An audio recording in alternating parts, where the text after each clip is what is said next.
Hello and welcome back once again to Belmont Bunch. Today, going over the Central Division predictions from myself, Mr. Belmont Bunch. Let's get right into it.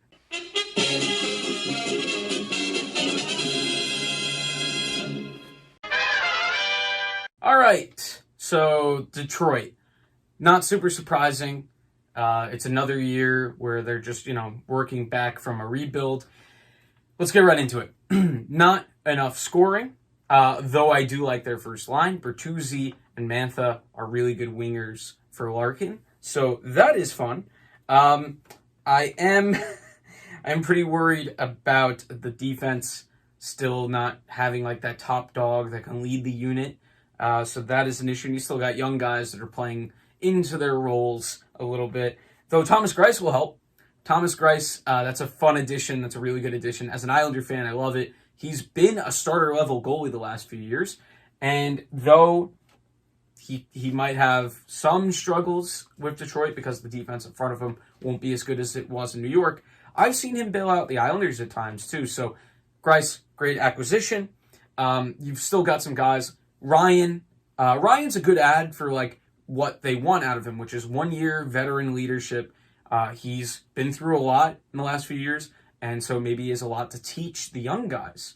So I think that's an invaluable thing to teach a team with young guys like Zadina, who need to, not that he needs to mature, but like as a good leader for them. Fabry's been a nice little add for them into their top six, so it's a little bit of depth. Still, obviously, not a ton of depth there. And yeah, the bottom six has a lot of bloated contracts and guys playing out the last years of their career. So they'll grind. So there's that. Not enough depth scoring. This one's easy. 8th place. Another fairly easy one to call in my eyes. The Blackhawks. This is going to be a tough year. Kubalik has been awesome. Patty Kane is still Patty Kane. Dylan Strome, I like Dylan Strome a lot. He's going to be very important this year because Jonathan Toews, for the foreseeable future, hope the best for him because it's some sort of illness that they can't identify. And then no more Kirby Dach. Or no Kirby Dach for like 5 to 6 months. Center depth is going to be tough. Good thing they got Carl Soderberg. Carl Soderberg's a decent player, and they need him down the middle at the moment. And I think they have Wallmark underneath him. So he's going to have to provide some veteran leadership. Defensively, it's all right. They're lucky Keith is still pretty good. Although I am worried about the goaltending because you have Delia, and Delia I have a skewed perspective of because I saw the best game he's ever played, probably at the NHL level when he played the Islanders a couple years ago and made like 50 saves and kept the Blackhawks in the game. But that is not representative of his whole career. And you have Malcolm Subban, who has struggled as well. And that's your tandem. That's rough. So, they're going to let in a lot of goals, and they won't score as many as they would have with Toews and Dach. Well, the Predators are a frustrating team because they're one of the teams in the West that I like. And, they just can't get over the top. For me, the forward group is not bad. Arvidsson is good. Johansson and Duchesne are both good players, but it feels like neither of them are like that big game guy. Philip Forsberg has shown some playoff prowess, so he's kind of, got to shoulder the load offensively in the playoffs for them. Sissons is there, Kelly Yarncrook. So there's decent depth, and they still have a really good top four, or more so three, because Fabro's still working into it. I mean, Yossi and Ellis are amazing, and so is Ekholm. The goaltending is still pretty good, but the frustrating thing for me is I feel like just the lack of, I guess like a lot of people say this with the Islanders, although like we'll see, Barzal's too early still, but lack of elite like level scoring, the guy that'll put the whole team on his back come playoff time. I don't know, and it's going to be an interesting situation for them this year. They've fired Laviolette. They got knocked out by the Coyotes in the qualifying round. I don't know. I just feel they're mired in mediocrity, and that's a problem. And this is going to be a big year then for them. They might have to break it up after this year. So once again, I am putting myself at risk by doubting the Columbus Blue Jackets. The Jackets, over the last few years, much like the Islanders, have really hit the haters square in the face with determination and grit. And they've added Domi. And the center depth is looking good with Koivu as well. And now Dubois, he signed what I thought he wanted to trade. So Blue Jackets getting some good news. Although the trade thing didn't sound great, but they got him signed. Goaltending is still pretty good. Elvis is in the building. And so is Jonas. That was stupid. I really like what they still have on defense, even with Murray going. That top pairing is so good, Werenski and Jones. Although they might have to spread it out this year since the second pairing is Savard and Gavrikov. Gavrikov had a good year last year, so we'll see. But also Torts does a good job with his structure. And they've got a very quick young forward, Mr. Foodie, that I'm very interested in seeing going forward. He put the dagger in the Leafs last year. He's very, very quick. And this team with Bjorkstrand and the center depth I talked about. We'll see. It's going to be scoring. Can they score enough? Should be good defensively. And I do think there's a team that could score more and has some more upside.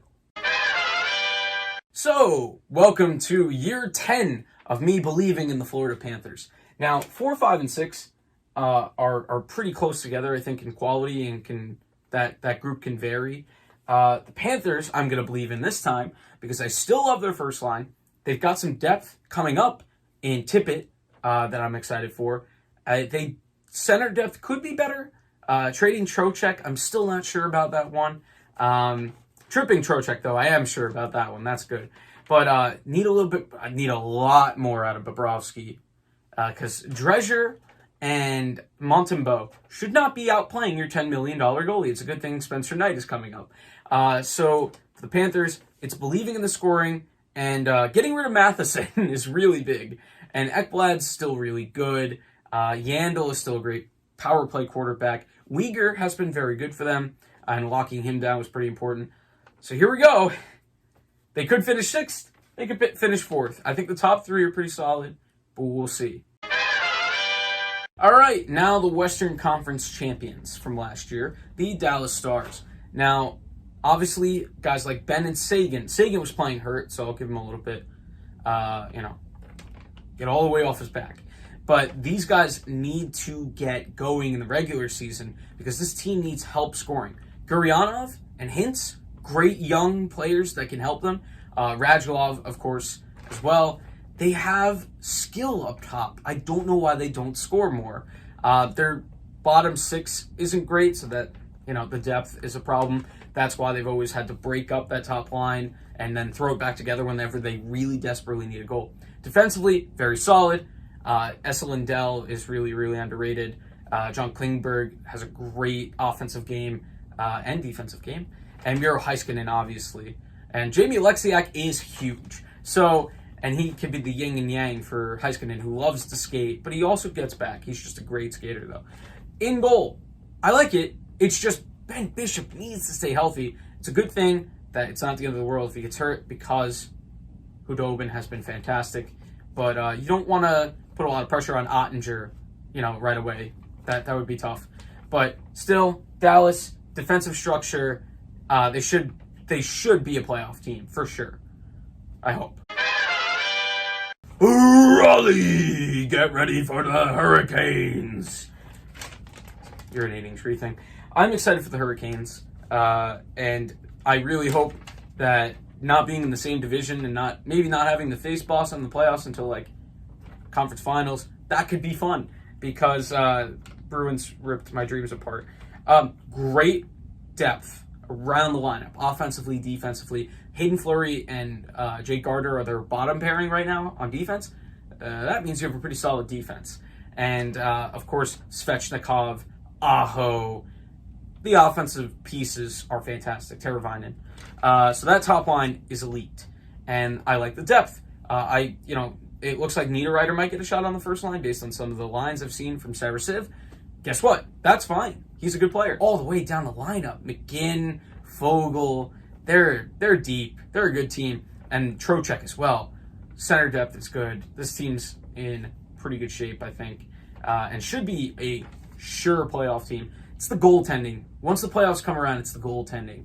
Reimer had his little adventure out of the crease last year. Otherwise, was good in the regular season. Peter Mrazek, it is the ultimate up and down with him. Sometimes it looks like he's dodging pucks. Other times he looks like Neo from the Matrix. So they should be very, very good. All right, winning the division, Tampa Bay Lightning. Even without Kucherov, this team is deep. Now they have to get out of some cap troubles. Yes, if they can get rid of Tyler Johnson, they'll be in a good spot. But, I mean, on paper already, they're really good. And knowing them, they will find some way to work the cap in their favor. And I'm not getting angry at that. That's just, those are the rules. I'm angry at the NHL. The goaltending depth is pretty good. McElhaney, getting older, but he's still a pretty good backup. Vasilevsky, we know, has been very, very solid. Defensively, still pretty good there. Even losing Shattenkirk, not a huge deal. They signed Ruda. They signed Chernak. You know about the other guys, Hedman and Sergachev. They're in a good place. And forward-wise, they'd love to see Gord wake up and get back to the level that they saw a couple of years ago. But even then, if he's their third-line center, yeah, they're pretty good. So Cirelli, very excited. Not excited if he plays the Islanders because he ruined my hopes and dreams last year. But he's a fantastic player. Braden Point, fantastic. His team's fantastic. So don't see much of a weakness.